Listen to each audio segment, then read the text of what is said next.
திருவள்ளூர் மாவட்டம் செங்குன்றத்தில் ஆலயங்களில் வசூலிக்கப்படும் தரிசன கட்டணத்தை ரத்து செய்ய வலியுறுத்தி இந்து முன்னணி அமைப்பினர் கண்டன ஆர்ப்பாட்டத்தில் ஈடுபட்டனர்.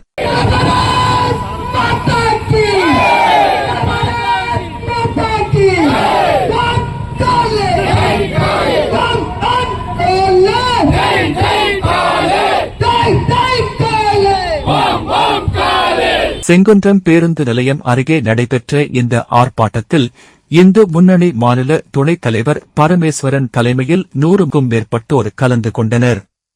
ஆர்ப்பாட்டத்தில் பங்கேற்றவர்கள் பல்வேறு கோரிக்கைகள் அடங்கிய பதாகைகளை ஏந்தியபடி முழக்கங்களை எழுப்பினர்.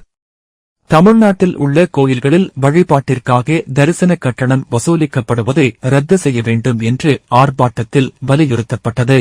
மேலும் ஒவ்வொரு கோயிலிலும் வெவ்வேறு வகையான கட்டணங்கள் வசூலிக்கப்படுவது பக்தர்களுக்கு சுமையாக இருப்பதாக கூறி அதற்கு எதிர்ப்பு தெரிவிக்கப்பட்டது.